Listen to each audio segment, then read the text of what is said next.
नित्य हों, जिनके गुणों के गान में वे वर्धमान महान गुण रहे।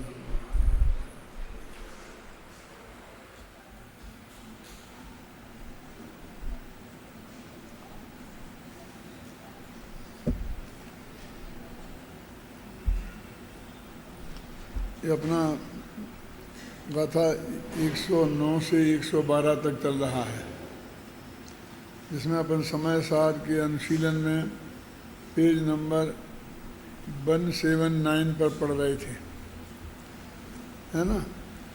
वहाँ एक प्रश्नोत्तर है। अब प्रश्न, उक्त कथन का निष्कर्ष क्या है, कहा था ना उसमें। तो कहते स्त्री पुरुष के संयोग से उत्पन्न बालक को एकांत से अकेले पुरुष का कहना या एकांत से अकेले स्त्री का कहना जिस प्रकार मिथ्या है, उसी प्रकार जीव पुद्गल के संयोग से उत्पन्न मिथ्यात्व रागादि को एकांत से अकेले जीव का कहना या एकांत से अकेले पुद्गल का कहना मिथ्या है। निष्कर्ष ये है। पर इतने नित्य मचेदना मुक्ता कितना कितना कहते आए थे, माने बैलेंस रखने की जरूरत है। जब हम वो एक बात को बहुत मजबूती से कहते हैं तो वो अपर पक्ष उस वक्त गौण है, उसका निषेध नहीं है। भाषा कभी कभी निषेध की भी आती है। अस्ति नास्ति से कथन करते हैं ना, तो निषेध की भाषा भी आती है कि जीव का कर्ता जीव ही है, पुद्गल नहीं। तो पुद्गल नहीं ऐसा आया ना, तो वो कहते हैं कि वो उसमें कि शुद्ध निश्चय ऐसे ऐसा लगाया, तो वो नए लगा दिया ना, तो वो नहीं जो है वो दोष पैदा नहीं कर पाती। ही है ना, ही कि जीव ही करता है, पुद्गल नहीं। तो ही में जो एकांत झलकता है वो नए लगा देने से वो एकांत नहीं होता है। फिर कितनी ही और कितनी ही मजबूती से कहें, है ना, लेकिन वो लगी है ना अपेक्षा, वो उसका उल्लंघन नहीं कर सकती। जैसे हमने कहा यदि आपका निमंत्रण नहीं आया तो मैं किसी भी कीमत पर नहीं आऊंगा, मर जाऊंगा लेकिन नहीं आऊंगा। अब उसने तो कहा कि मर जाऊंगा लेकिन नहीं आऊंगा, तो वो आएगा कि नहीं आएगा। उसने लगाया ना यदि आपका आमंत्रण नहीं आया, तो इस शर्त के साथ वो दृढ़ता है कि तुम समझोगे अरे क्या होता है, दो नहीं दो, तो झक मार के चले जाएंगे, आ ही जाएंगे। आपको ये भ्रम ना हो जाए इसके लिए वो दृढ़ता से वो बात कहता है। और ये बात, ये अपेक्षा लगाई है, यदि वो अपेक्षा की पूर्ति होती है तो उसमें कोई दोष नहीं आता है। तो वो जो कठोर शब्द आते हैं निषेधवाचक, उनसे घबराना भी नहीं चाहिए और जहाँ आवश्यकता हो उनका प्रयोग भी करना चाहिए। अपन ने वो अनेकांत साधवाद का लेख लिखा ना, उसमें लिखा है कि ही का प्रयोग अपने कथन में दृढ़ता लाने के लिए है, अपर पक्ष के निषेध के लिए नहीं। और भी का प्रयोग ढुलमुल बताने के लिए नहीं है कि ऐसा भी है वैसा भी है। जिस अपेक्षा में बोल रहा हूँ वो वैसा ही है, लेकिन अन्य अपेक्षा लगाओगे तो उससे अन्य प्रकार का भी हो सकता है। तो ये बात है, इसलिए अब हमको ये बहुत सावधानी की जरूरत है। जब यही बात कही जाती थी तो हमारे कुछ लोग कहते थे कि हम यदि साथ में वो बात बताएंगे तो ये बात ढीली पड़ जाएगी। तो कहते इसीलिए तो उसके बारे में कुछ भी कहने से मौन किया है आपको। गौण का मतलब ही होता है चुप्पी, ऐसा लिखा है उस बारे में। और वो कहते हैं कि इसलिए कोई ये ना समझ ले कि वो नहीं है, इसलिए उसके बारे में चुप नहीं रहकर और साथ में वो भी बताता जाए तो फिर ये तो प्रमाण का कथन हो जाएगा। इस अपेक्षा से ये और इस अपेक्षा से वे, वो नए का कथन ही नहीं रहेगा। क्योंकि तुमने गुण कहाँ रखा, तुमने तो उसके बारे में बोल दिया ना, तो गुण तो रहा नहीं और निषेध कर दिया तुमने। उसके बारे में गुण रखना था, तो गुण का अर्थ चुप्पी है। देखो फिर प्रश्न कि यह सब तो ठीक है, कौन सा, कि वो अकेली माँ का भी नहीं कह सकते बेटे को, ना अकेले पिता का कह सकते हैं? अपेक्षा अपेक्षा अलग अलग है, दोनों अपेक्षाएं लगानी पड़ेंगी। कि यह सब तो ठीक, पर वे रागादि सूक्ष्म शुद्ध निश्चय नैसे किसके हैं, जीव के या पुद्गल के। देखो बहुत से लोग ऐसे अपने से कहते हैं ना, फिर तुमने एक निश्चय ने से ऐसा है, व्यवहार ने से ऐसा है, अभी नए में तो तुम्हारे ठीक है, लेकिन तुम तो ये बताओ कि सच में क्या है कि क्या है। बोलते ना आपस में कि तुम सच्ची बात बताओ ना, ये अपेक्षाएं मत बताओ, हैं? अपेक्षाएं मत बताओ, तुम तो क्लियर बोल दो कि क्या बात है। उसको वो इस भाषा में बोलता है कि सूक्ष्म शुद्ध निश्चय नैसे क्या है, ये क्लियर बोलो। उत्तर, अरे भाई पहले कह दिया था ना कि सूक्ष्म शुद्ध निश्चय नैसे उनका अस्तित्व ही नहीं है। अब इसके अधिक और हम क्या कहें। क्या मतलब ये है कि वे दोनों मिले, हम इस बात को ही नहीं मानते हैं। क्या ये नए हमने माने, ये नए सूक्ष्म शुद्ध निश्चय नए है अथवा परम शुद्ध निश्चय नए है या परम भावग्राही द्रव्यार्थिक नए है। वो कहते हैं पहले मिले माने क्या है। जैसे हम दोनों देखो, एक ब्रह्मचारी और एक ब्रह्मचारिणी का संयोग हो जाए और उनके जो बच्चा हो उसे किसका कहोगे, ब्रह्मचारी का क्या ब्रह्मचारिणी का? क्या समझ जाए? ऐसा ही प्रश्न है बिल्कुल। वो कहता था ना बेटा माँ का है कि बाप का, तो कहा किसी अपेक्षा माँ का है, किसी अपेक्षा बाप का है। तो वो कहता है माँ ब्रह्मचारिणी है और पिता ब्रह्मचारी है और उनकी जो संतान हुई है वो किसकी? क्या जवाब दे मैं आपसे पूछूं? कैसी बात करते हो? उनका संयोग हो ही नहीं सकता, वे ब्रह्मचारी है ना, तुम कह रहे ना, तो उनके बेटा हो ही नहीं सकता, उसका बेटा है ही नहीं। अब तुम जबरदस्ती पूछ रहे कि उसका जो बेटा है वो माँ का है कि ब्रह्मचारी का है कि ब्रह्मचारिणी का है, क्योंकि ब्रह्मचारी और ब्रह्मचारिणी के बेटा होते ही नहीं। ऐसा ये नए उस संयोग की बात को स्वीकार करता ही नहीं। तो वो कहे कि नहीं सब हो जाए तो फिर वो ब्रह्मचारी ब्रह्मचारिणी कहाँ रहे, फिर तो वे माँ बाप हो गए ना, और माँ बाप हो गए तो वो माँ बाप वाला नए लग जाएगा उनको। आप समझिए ना, फिर वो ये नए नहीं लगेगा ना, फिर वो माँ बाप वाला नए लगेगा ना। ऐसे ये बात है। अरे भाई पहले कह दिया था ना कि सूक्ष्म शुद्ध निश्चय नए उनका अस्तित्व ही नहीं है। अब इससे अधिक क्या कहें। यदि मिथ्यात्वादि प्रत्यय ही कर्म करते हैं तो करते रहें, इसमें जीव का क्या आया, इससे जीव का क्या लेना देना, क्योंकि शुद्ध निश्चय नए से वे जीव के नहीं हैं। यह बात सब्बे शुद्धाहु शुद्ध नया, शुद्ध नए से सब जीव शुद्ध ही हैं, यह आगम वचन से सम्मत ही है। अब वो कहते हैं ना कि राग देश तो उसके हो गए, कहते भैया हो गए, शुद्ध निश्चय नए का विषय भूत जो आत्मा है उसमें नहीं हुए। जो राग देश को वो कहते हैं ये अलग है और ये अलग है नहीं कहता है, वो तो उसकी दृष्टि में तो उसमें कुछ हुआ ही नहीं है। क्या यदि कोई कहे कि मिथ्यात्व के उदय में मिथ्यात्व होकर जो जीव मिथ्यात्वादि कर्मों को भोगता है अतः कर्ता भी होता है। देखो ये तीसरी गाथा है ना, जब उसमें आया ना वो भोक्ता की बात बीच में आ गई, वो एक शिष्य का प्रश्न है कि तुम कह रहे कि उसने किया ही नहीं, उसने किया ही नहीं, लेकिन भोग तो रहा है, नरक निगोद में पड़ा है, संसार में अनंत दुख उठा रहा है, और तुम्हारी इस दोना प्रति करने से क्या होता है कि उसमें राग द्वेष हुए ही नहीं, वो दुखी है ही नहीं, वो दुखी है ही नहीं।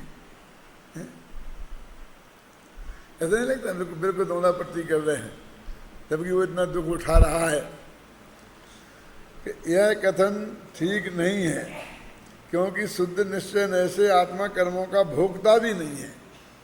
जिस नय से करता नहीं है उस नय से भोगता भी नहीं है। जब वह भोगता ही नहीं है तो करता कैसे होगा? इस प्रकार यह शास्त्र सम्मत ही है कि आत्मा शुद्ध निश्चय नय से कर्मों का कर्ता भोगता नहीं है। अब जो एकांत से जीवों को कर्म का अकर्ता मानते हैं, उनके मत में क्या दोष है ये बताते हैं। देखो, आपने खुद अकर्ता सिद्ध किया ना, और अब कहते जो ऐसा मानते हैं उनकी क्या गलती है? तो क्या फर्क हुआ? कहते हमने तो इस नए से बताया है क्या, और तुमने उसे सर्वथा मान लिया। फिर यही तो झंझट है। जैन दर्शन को समझने में सबसे बड़ी तकलीफ है, जो बैलेंस बिगड़ा और गया। वो कहते हमारी समझ में तो नहीं आता, कि नहीं आता तो नहीं आता। ये तो तुम्हें दोनों बातें एक साथ दिखेंगी तो ही तुम्हारी समझ में आया ये माना जाएगा, तो ही तुमने जैनी हो, नहीं तो तुम जैनी ही नहीं हो। कि वो त्रिकाल शुद्ध भी दिखे और वर्तमान में अनंत दुखी भी दिखे क्या, और उन दोनों में आपको परस्पर विरोध नहीं लगे, तो ही तुम उस बात को सही समझे हो, नहीं तो सही समझे नहीं है क्या। इसके लिए बहुत अच्छा उदाहरण है कि सीता जी के भाई का नाम था भामंडल, जानते हैं? पिता का नाम था जनक, पति का नाम था राम, और बेटों का नाम था लव और कुश।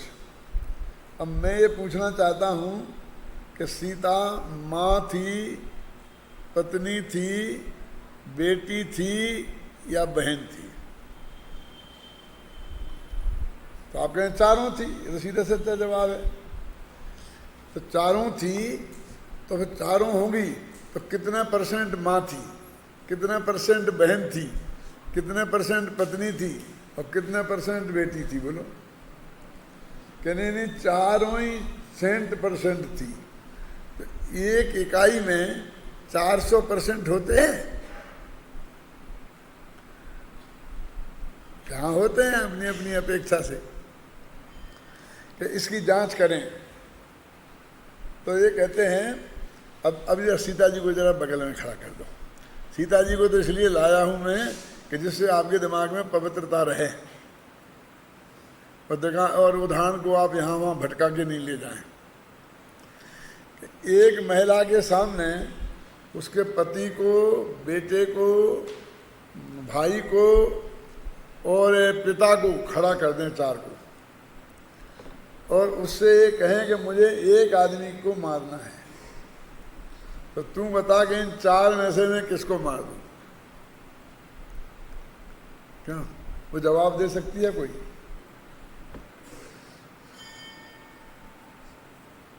तो परीक्षा जरा और कठिन करो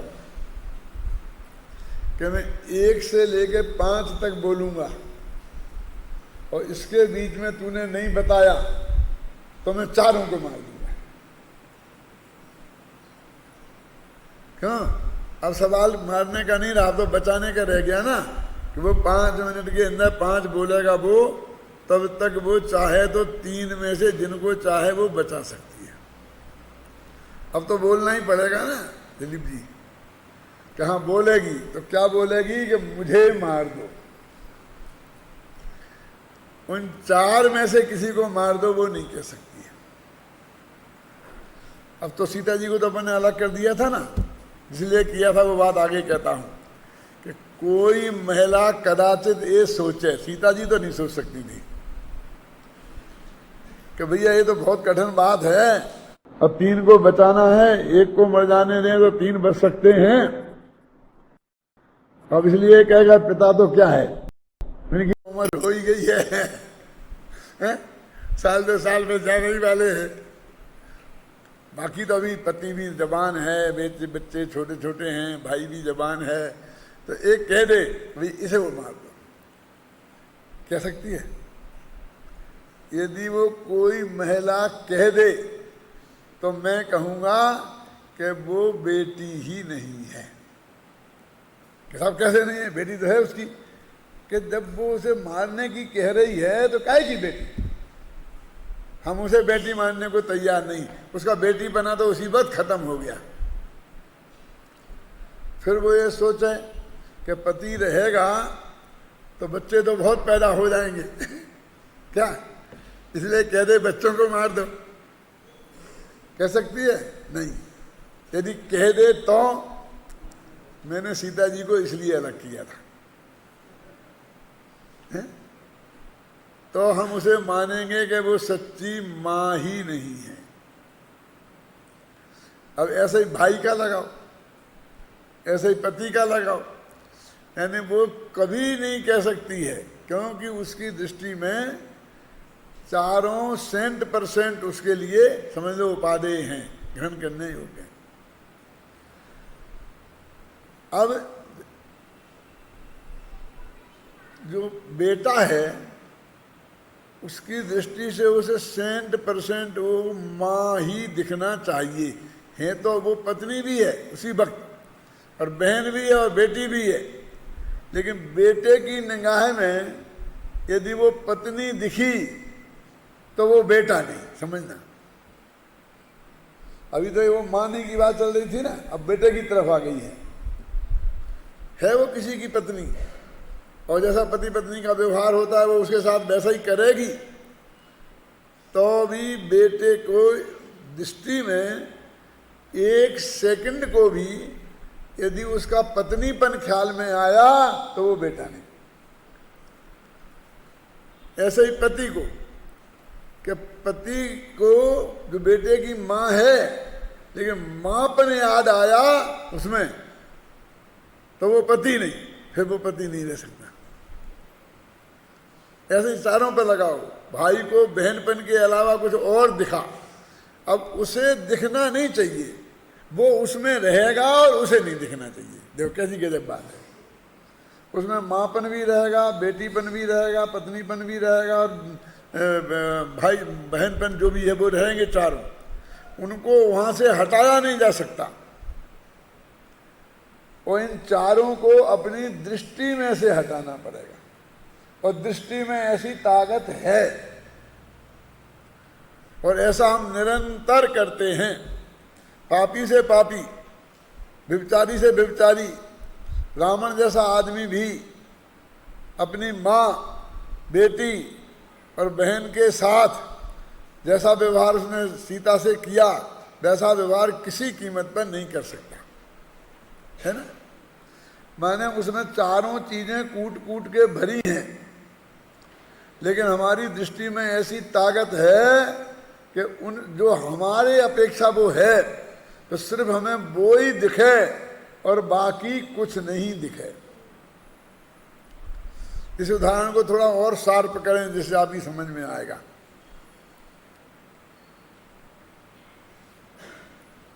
जरा सोचना,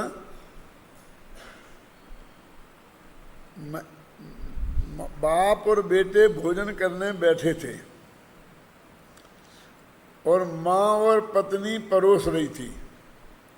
कितने आदमी थे कुल? बोल देवेंद्र, सोच सोच जरा। फिर बोलता हूं, बाप और बेटे जीम रहे थे, माँ और पत्नी परोस रही थी। सोचना सब है। तो कितने आदमी थे? हैं? क्या बोल रहा है? 4 के 3 है? क्योंकि बेटे की माँ और बाप की पत्नी परोस रही थी। अभी पुराने जमाने में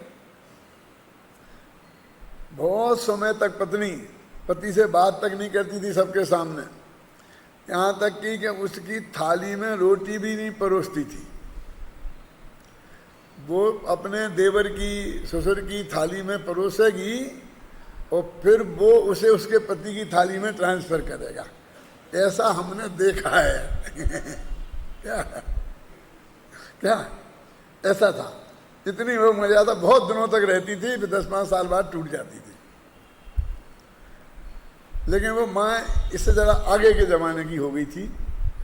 लेकिन इतनी मर्यादा तो वो रखती ही थी कि वो पहले बेटे को परोसती थी और बाद में पति को। तो पति को गुस्सा आ गया,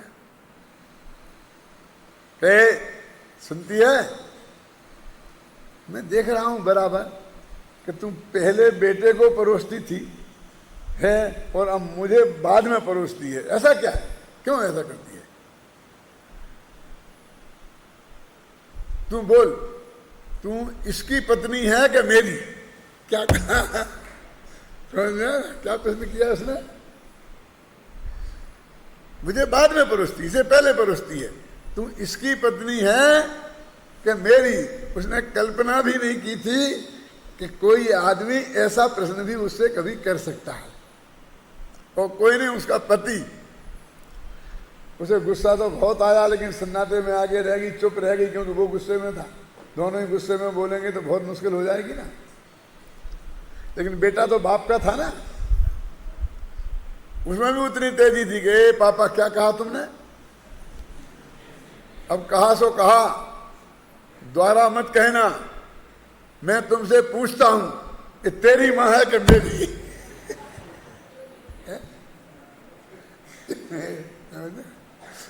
मेरी मां मुझे पहले नहीं परोसेगी तो तेरे को परोसेगी। वो समझता है कि मेरी पत्नी मुझे पहले नहीं परोसेगी तो किसी दूसरे को परोसेगी। क्योंकि उस बेटे को वो 100% अपनी माँ ही दिखती है। वो किसी की पत्नी भी है, उसे पत्नीपन तो नहीं दिखना चाहिए अपनी दृष्टि से, लेकिन ये तो उसके ज्ञान का गेय रहना ही चाहिए ना कि वो किसी की पत्नी भी है और वो उससे वैसा व्यवहार करेगी।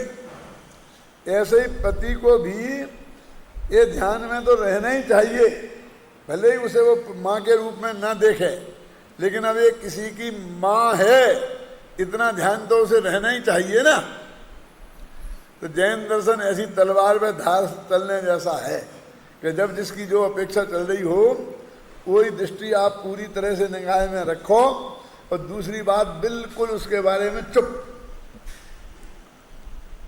क्या ना निषेध करो और ना उसका प्रतिपादन करो, क्योंकि निषेध करते या प्रतिपादन करते ही वो वस्तु मुख्य हो जाती है जिसे हमें गौण करना है। चलो, अब जो एकांत से जीव को कर्मों का अकर्ता मानते हैं, उनके मत में क्या दोष है बताते हैं।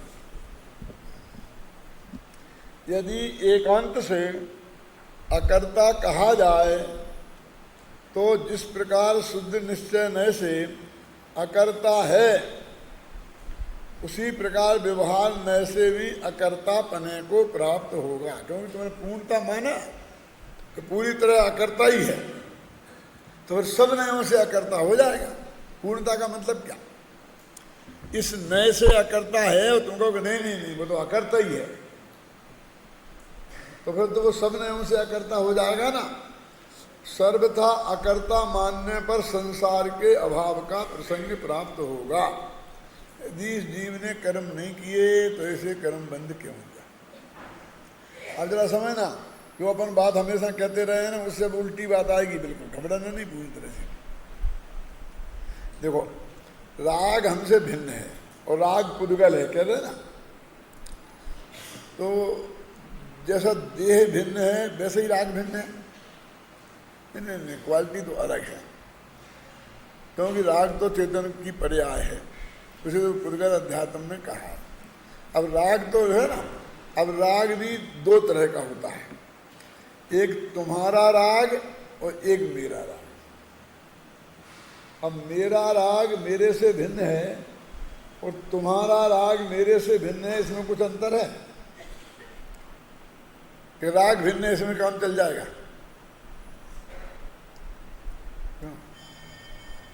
कहने नहीं बस राग भिन्न है, खत्म है। लेकिन भाई साहब, मेरे राग के निमित्त से मेरे को कर्म का बंध होता है, और तुम्हारे राग के निमित्त से मेरे को कर्म का बंध नहीं होता। यदि अंतर नहीं है तो ये अंतर कहाँ से आया? इसलिए वो राग, मेरा राग में कुछ ना कुछ मेरापन तो है ही। यदि वो सर्वथा ही उसमें मेरा नहीं है, तो जैसे तुम्हारे राग के कारण मुझे बंध नहीं होता है, ऐसे ही मेरे राग के कारण मुझे बंध नहीं होना चाहिए, है ना? ये तकलीफ खड़ी हो जाएगी। फर्क तो है। तो क्या फर्क है कि वो तुम्हारा जो राग है वो मेरे लिए अजीब तत्व है, और मेरा जो राग है वो मेरे लिए आश्रत तत्व है। समझ में आया ना? वहां दोनों को पुद्गल कहा है। पुद्गल कहा ना, ये जीव हमारे राग को तुम्हारे राग को भी। अब इसमें भी बारीकी में गए तो हमने जब पर से भिन्नता जानी थी, तो तुम्हारा राग तो तुम्हारी पर्याय होने से, तुम्हारा द्रव्य, तुम्हारा गुण और तुम्हारी पर्याय, ये तीनों हमसे पर है ना। ये तुम्हारा राग तो पर द्रव्य है, क्योंकि पर की पर्याय है, समझ गए ना। और हमारा राग पर द्रव्य नहीं, पर पर्याप्त, समझे ना, वो हमारी है, क्योंकि वो नहीं तो संसार का अभाव हो जाएगा। नहीं तर्क दिया ना, क्योंकि फिर वो राग हमें होगा, उससे कर्म बंद होगा ना। नहीं जी, कर्म बंद नहीं होगा तो उदय में नहीं आएगा, तो फिर राग नहीं होगा, वही फिर दुख नहीं होगा। लेकिन ये सब होता है।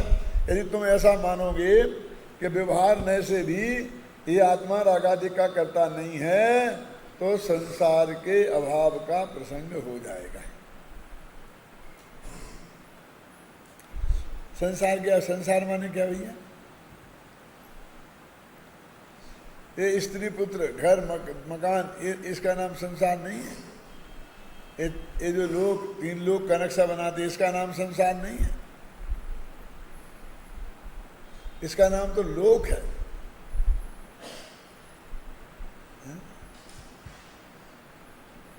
गुरुदेव कभी कभी बोलते थे प्रवचन में, चर्चा में, कि जब हम संसार में थे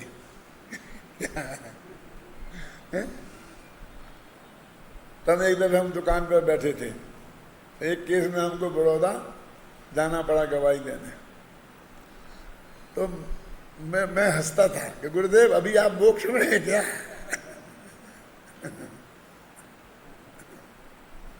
क्यों? गुजरात में गृहस्थ दशा को संसार बोलते हैं, और जो हमने दीक्षा ले ली, घर छोड़ दिया, तो उसे संसार नहीं बोलते। तब वो संसार। अब वो जो गुजरात की टोन है वो आप हिंदी में चलाओ तो कैसे चलेगी? आपके घर में नहीं होता है? जब आपका 4 बच्चा बोलता है, पापा जब मैं छोटा था तब मैं ऐसा कहता, अच्छा बेटा अब तो तुम बड़े हो गए हो। हम कहते ना, बेटा अब तो तुम बहुत बड़े हो गए हो ना। क्यों? वो कहाँ से सीखता है? क्यों आप उसको कहते हो कि जब मैं छोटा था तब ऐसा करता था, तो वो भाषा सीख गया, तो वो भी उसी भाषा में बोलता है कि जब मैं छोटा था। ऐसा भाषा चल पड़ती है ना वो, कि जब हम संसार में थे। तुम गृहस्थों को ये चाहिए, जैसे मैंने कहा था ना, अरे हम भैया तुम भी गृहस्थ हैं, हम भी गृहस्थ हैं। क्यों? खुल्ला कैला कैसा नहीं बोलते हैं कि तुम गृहस्थों को ऐसा करना चाहिए। महाराज आप कौन हो? किसी छुल्लक जी से, अलग जी से, ब्रह्मचारी जी से जाकर के गृहस्थ कह के देखना, यदि बिना पिटे वापस आ जाओ ना, तो हम तुमको 5 रुपए का इनाम देंगे। अब हमारी हैसियत तो 5 रुपए की है, हैं? प्रयोग करके देखना। क्या? बहुत प्रेम से। क्या? अपने धर्म तो 2 ही है ना, एक मुनि धर्म और एक गृहस्थ धर्म, है ना? एक श्रावक और एक मुनि। तो अब मैं पूछता हूं, नग्न दिगंबर दशा के बिना दिगंबर धर्म में कोई साधु हो सकता है? तो उसके पहले सब गृहस्थ ही है ना, साहब के ही है ना, तो उसमें क्षुल्लक, ऐलक और अर्जकाद ही आ जाते हैं। गुणस्थान के हिसाब से कोई पंचम गुणस्थान से आगे नहीं हो सकते हैं। और चौथा और पंचम गुणस्थान श्रावक धर्म है, गृहस्थ का धर्म है। ये बिल्कुल पक्की करुणान योग की धर्म कांटे पे तुली हुई बात है। कह नहीं साहब, आजकल बहुत आता है कि साहब वो आर्यकाओं को भी वो पढ़ाना चाहिए और अर्घ चढ़ाना चाहिए, कि पूजा नहीं में क्षुल्लक ऐलक भी कहते हैं अर्घ चढ़ाना चाहिए। एक हमारे घर ब्रह्मचारी आए थे, बहुत दिन पहले की बात है, 40 साल पहले के। तो आके खाना खाने में बैठा है, तो कहेंगे तुम मन शुद्धि, वचन शुद्धि, काय शुद्धि बोलो। काय की मन शुद्धि, वचन शुद्धि, काय शुद्धि? हम उसके बिना भोजन नहीं करते तो पता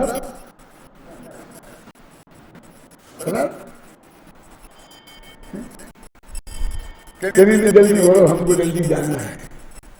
कहाँ जाना है हमारा? हम भी बहुत बढ़िया बात बोलता हूँ। कहाँ जाना है? कि यहाँ स्टेडियम में दंगल हो रहा है पहलवान, और उसका मैंने टिकट लेके आया हूँ, तो वो मुझे दंगल देखने जाना, तो देख हो जाऊंगा। इसे तुम जल्दी बोला, तुम्हारा मारा सीन।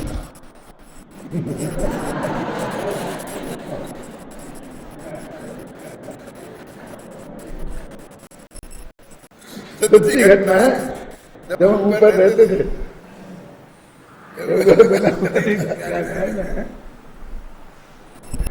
अब वो आरिका को नाम तो महावत कहा है, महावती कहा है। अरे वो तो महिलाओं का जो जहां तक पहुंच सकती हैं टॉप पे पहुंच गई, तो उपचार से कह दिया। तो वास्तव में धर्म स्थान थोड़ी है, जन्म शासन आप सुने ना। और अब तो उसने लिखा है स्वापकाचार में कि दिग्वृत्त लेते हैं ना अपन, दिग्वृत्त समझते हो कि जीवन पर्यंत इस क्षेत्र के बाहर नहीं जाएंगे। देश वृत्त में कि मैं 1 महीने तक जयपुर के बाहर नहीं जाऊंगा, तो वहां लिखा है कि उस मर्यादा के बाहर अनुवृत्त भी महावृताय से महावृत्त जैसे हो जाए। जब हम बाहर नहीं जाएंगे तो किसी को मारेंगे नहीं, तो अहिंसा महावृत हो गया। वहाँ किसी से झूठ नहीं बोलेंगे तो अहिंसा सत्य महावृत हो गया। वहाँ चोरी नहीं कर सकते हैं, ये अचोरी महावृत हो गया। वहाँ ब्रह्मचर्य, किसी महावृत को छेड़खानी नहीं कर सकते हैं, इसलिए ब्रह्मचर्य महावृत हो गया। और वहाँ हमारा कोई परिग्रह नहीं है, इसलिए हमारा क्या हो गया? परिग्रह त्याग महावृत। अरे भाई, वो तो ये महिमा बताने के लिए कि जो क्यों लो, हमसे वहाँ कोई पाप नहीं हो इसके लिए। लेकिन ये तुम्हें किसने कहा कि किसी जीव को नहीं मारना उसका नाम अहिंसा महावृत है? क्यों? ये वहाँ पर प्रत्याख्याना वर्ण कसाय का अभाव हो गया उनके, तो महावृत तो प्रत्याख्याना वर्ण कसाय के अभाव में होते हैं। समझ गया? तो क्षेत्र की बात की तो वो उपचय दशधूत विभाग न्याय का कथन है। जब तक 3 कसाय का अभाव नहीं होगा तब तक महावृत हो ही नहीं सकते। क्यों? द्रव्यलिंगी के हो जाते हैं ना? नहीं होते हैं, होते ही नहीं, हो ही नहीं सकते हैं। महावृत की तो शर्त है कि सम्यक दर्शन ज्ञान पूर्वक 3 कसाय के अभाव हो, और उस वक्त जो दशा होती है उसका नाम महावृत है। ये तो सिर्फ महावृत कहने के ही है। नरक दिगंबर दशा हो गई तो मुनि हो गए। क्यों? कहते वो द्रव्यलिंगी, वो तो भावलिंगी संतों की नग्न दिगंबर दशा को द्रव्यलिंग कहते हैं। अब बाहर से फिर ये भी कह देते हैं इसमें भी। और महाद्रव्य लिंग में शरीर की क्रिया और शुभ भाव दोनों आते हैं, और शुद्ध भाव वो आता है भावलिंग में। शुद्ध परिणति और शुद्ध भाव आता है भावलिंग में, और मुनि के योग्य आचरण बाह्य में वो और तत्संबंधी शुभ भाव विकल्प वो आते हैं द्रव्यलिंग में। तो ऐसे कथन तो जनवाणी में, कर्मवाणी योग में, प्रथमानी योग में बहुत मिल जाएंगे। टोडामल जी ने तो कितना साफ लिख दिया कि पद्म पुराण में राजा सैनिक को श्राप को उत्तम लिखा है। श्राप को उत्तम लिखा है ना, तो वो तो आवृत्ति थे, तो श्राप को उत्तम तो क्षुल्लक ही लेख होते हैं। 3 तरह के श्रावक होते, उत्तम, मध्यम, जगन, त्रिविध। तो उनको कैसे कह दिया? उन्होंने कहा राजा थे ना, श्रोताओं में बड़े थे, तो श्राप को उन्होंने उत्तम कह दिया। आप समझ गए ना, इसलिए उनको श्राप को उत्तम नहीं मान लेना, ऐसा लगा टोडामल जी ने। साहू जी ने समाज की बहुत सेवा की, और कई दफे समाज ने उनका बहुत विरोध किया। एक दफे तो जब परिषद की मीटिंग थी, उसके वे अध्यक्ष थे, शायद इसी जयपुर में या दिल्ली में, लोगों ने उनकी धोती खींच ली थी और स्टेज पर से छोड़ के भागना पड़ा था। और ये घटना जब हम मुरैना में पढ़ते थे तब घटित हुई थी। और उनमें हमारे गुरुजी थे ना, वो धोती खिंचवाने में मुखिया थे, तो वो आकर के रस ले लेके सुनाते थे, हमने ऐसा कर दिया, भागे, स्टेज छोड़ के भागे, स्टेज छोड़ के भागे। साधारण आदमी नहीं थे, सबसे बड़े उद्योगपति, जैन समाज के एक छत्र नेता, उनकी धोती भरी सभा में लाल किले के मैदान पे जो खींच लेगा, खिंचवा सकता है, वो कितना आदमी होगा समझ लेना। बहुत रस ले लेके हमें सुनाते थे।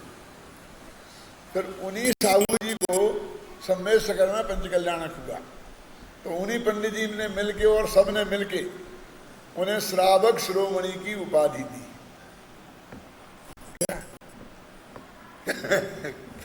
क्या उपाधि दी? श्रावक शिरोमणि। तो जब वो खड़े हुए बोलने के लिए साहू जी, तो उन्होंने कहा कि भैया श्रावक शिरोमणि किसे कहते हैं मैं तो नहीं जानता, लेकिन आप मुनिराज लोग और पंडित लोग भी नहीं जानते क्या? श्रावक शिरोमणि कौन हो सकता है? श्रावक माने चौथे और 5वें गुणस्थान वाले, और शिरोमणि माने क्षुल्लक ऐलक। तो श्रावक शिरोमणि की पदवी तो किसी क्षुल्लक ऐलक को ही दी जा सकती है, और मुझे क्यों दे रहे आप लोग? मैं कहा, मैं तो रात्रि भोजन का त्यागी भी नहीं हूं, मैं तो अंधने जल का भी पूरी तरह से त्यागी नहीं हूं। मैं तो भाई सबसे नीचे वाला जो श्रावक होता है उसकी मर्यादाओं को भी नहीं पालता हूं, और तुम मुझे उस कुर्सी पर बैठा रहे हो, मैं ये उपाधि नहीं ले सकता। तब लोगों ने बहुत आग्रह किया कि नहीं नहीं नहीं, ऐसा नहीं है, ऐसा नहीं है, आपने बहुत सेवा की, ऐसा किया, सम्मेद शिखर को बताया, ये किया, वो किया। बता तो आज तक नहीं, अब बताने वाले सैकड़ों हो गए जो अपनी उपाधियां ले ली उनने। सब कहते हैं हमने इतनी सेवा की, सम्मेद शिखर की, अंतरिक्ष की, फलाने की, मक्सी जी की, लेकिन एक बचा नहीं है अभी तक। आप समझे ना, गिरनार की, और उसमें कई सारे श्रावक शिरोमणि बन गए उनकी सेवा कर करके। मैं नहीं ले सकता हूं ये उपाधि। जब लोगों ने बहुत ज्यादा कहा और वे पंडित जी भी बोलने लग गए कि नहीं नहीं आपको लेनी ही पड़ेगी, कि भैया मैं समाज को बहुत अच्छी तरह जानता हूं, 1 मिनट में श्रावक शिरोमणि बनाते हैं और 1 मिनट में धोती खींचने में इनमें देने। इनकी मन की बात कहो तो श्रावक शिरोमणि बना देते हैं, और जरा एक बात इनके मन की नहीं हो तो धोती खींचने में देर नहीं करते। ये सभा में उन्होंने बड़ी सभा में कहा था, और उस वक्त अखबारों में छपा था जब हम पढ़ते थे मुरैना विद्यालय में।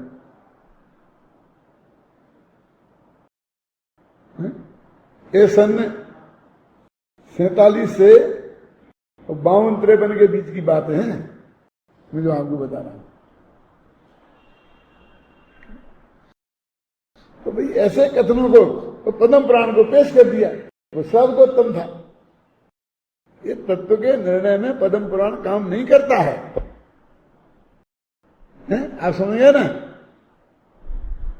तत्व का निर्णय तो शुद्ध अध्यात्म के आधार पर, और उसमें बहुत अधिक उपयोगी है तो कर्णानी हो, वो बिल्कुल धर्म कांटे से बात करता है। वो कर्णानी हो कभी नहीं कह सकता है कि चौथे गुणस्थान के पहले भी कोई शाब्दोत्तम हो सकता है, वो नहीं कह सकता है। वो कह ही नहीं सकता है कि ये पहले गुणस्थान में कोई मुनि हो सकता है। मुनि तो 6वें 7वें गुणस्थान वाले को ही कहते हैं। अन्ना जी आपको पढ़ाते हैं तो मुनि की बात जब 6वां 7वां गुणस्थान आता तब बताते हैं कि पहले से ही बताने लगते हैं, उसमें होते हैं ना, क्यों साहब?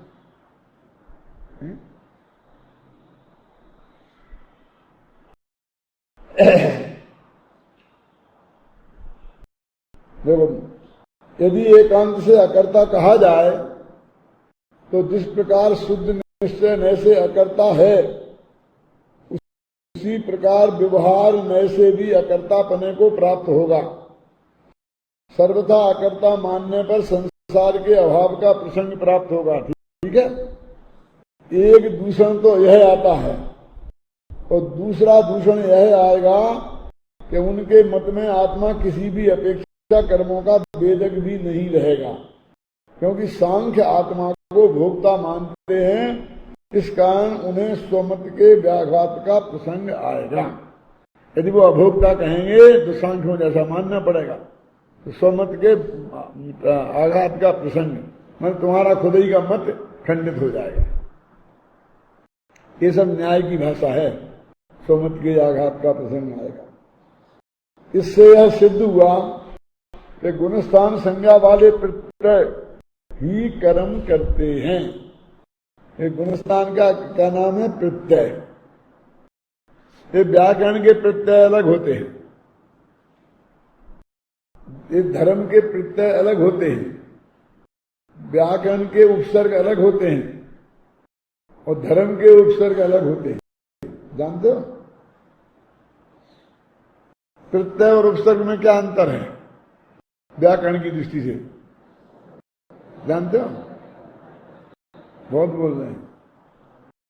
जो किसी शब्द के आरंभ में लगते हैं उन्हें उपसर्ग कहते हैं, अंत में लगते हैं उन्हें प्रत्यय कहते हैं।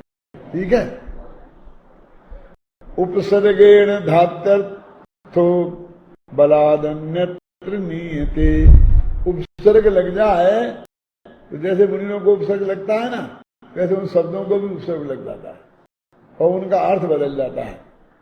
उपसर्गेण धात्वर्था, जिस धातु का जो अर्थ होता है उपसर्ग लगा देने से वो अर्थ बदल जाता है। बलाद अन्यत्र नीयते, जबरदस्ती दूसरी जगह ले जाते हैं। देखो, गम धातु है जाने के अर्थ में, आ उपसर्ग लगा दिया तो वो आना अर्थ हो गया। देखो, जाने से उल्टा आना है ना। गच्छति माने जाता है, आगच्छति माने आता है, और फिर अवगच्छति जानता है, अवगच्छति माने जानता। अब उपसर्ग लगाया तो जानना अर्थ हो गया। तो गच्छति जाना, आगच्छति जाना, अवगच्छति जानना, और प्रत्यागच्छति लौट के आना। समझे ना उपसर्गों से किस तरह से अर्थ बदल जाते हैं। और प्रत्यय से तो ती प्रत्यय लगाओ तो एक वचन, ता लगाओ तो दो वचन, फिर आजाद आना सीता अंती है ना। समझिए ना, एक वचन से बहुवचन हो जाए, पुरुष बदल जाएगा, वचन बदल जाएगा, उससे कोई धातु का अर्थ नहीं बदलेगा, है ना। समझिए ना। इससे यह सिद्ध हुआ कि गुणस्थान संज्ञा वाले प्रत्यय ही कर्म करते हैं। यह बात पूर्व सूत्र में कह दी ही थी। इसलिए जीव शुद्ध निश्चय न से कर्मों का कर्ता नहीं है। गुणस्थान वाले संज्ञा वाले प्रत्यय ही कर्मों के कर्ता हैं, यह सम्मत ही है। तो गुणस्थान तो 14 होते हैं, पर यहाँ बार बार 13 गुणस्थान कहा जा रहा है। इसका क्या कारण है? यहाँ बंध के कारण रूप प्रत्ययों की चर्चा है, जो 4 प्रकार के बताए गए हैं। मिथ्यात्व, अवृत्ति, कसाय और योग। इन 4 सामान्य प्रत्ययों को विशेष प्रत्ययों के रूप में ही यहाँ गुणस्थानों की चर्चा है। 14वें गुणस्थान में 4 प्रत्ययों में से कोई भी प्रत्यय नहीं है, अतः यहाँ 14वें गुणस्थान को नहीं दिया गया है। नियम सार में मूल गाथा में एक कलर टीका में ये बात स्पष्ट आई है। मैंने शायद बताई थी एक दिन। इसमें तो अपन ने अपनी तरफ से लिखी है, लेकिन उसमें मूल में आई है। अरे भाई, यहाँ गुणस्थानों की चर्चा बंध के प्रत्ययों के रूप में है। अब तुम और बातें मत लेना। जब 14वें गुणस्थान में बंध ही नहीं होता, तो फिर उसे बंध के कारण रूप प्रत्ययों में कैसे गिनाया जा सकता है? अतः यही उचित है कि जब बंध के कारण या बंध के कर्ता के रूप में गुणस्थानों की चर्चा हो, तब 13 गुणस्थानों की बात ही लेना चाहिए। इस प्रकार यह सिद्ध हुआ कि 13 गुणस्थान अथवा मिथ्या दृष्टि आदि प्रत्यय ही कर्मों के कर्ता हैं, कर्म बंध के कारण हैं, आत्मा नहीं। अब एक एक ये जो निष्कर्ष लिखा ना अंत में, माने हमने ये क्या बात इतना लंबी चौड़ी बहस करते हैं ना, तो फिर भूल जाते हैं कि इसमें क्या कहना है।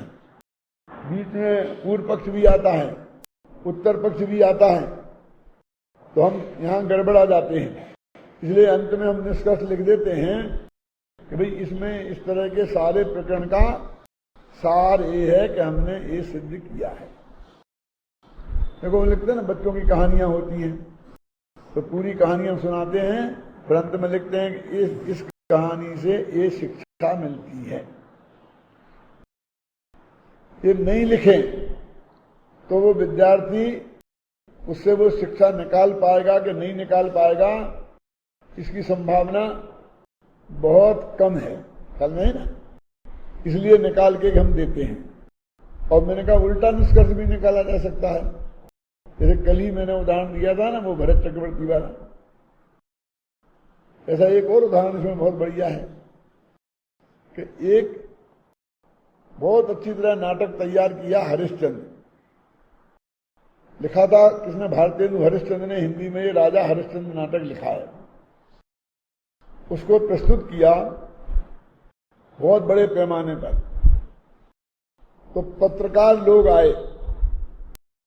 जब एक पगड़ी छाप सेठ जी वो नाटक देख के बाहर निकले, तो उनने पूछा, सेठ जी कैसा लगा नाटक?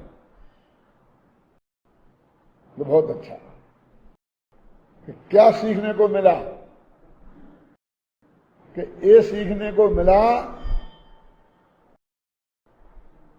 कि सत्य बोलवा में काई माल न थी।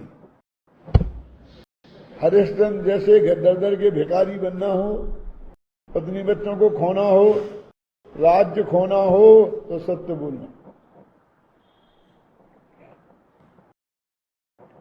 ऐसा भी निष्कर्ष निकाल। जिसने ये नाटक लिखा है उसने कभी सोचा भी नहीं होगा कि कोई आदमी इससे ये शिक्षा लेगा। वो तो ये समझता है कि जैसे सत्य पे हरिश्चंद्र डटे रहे, ऐसे ही अपन को डटे रहना चाहिए।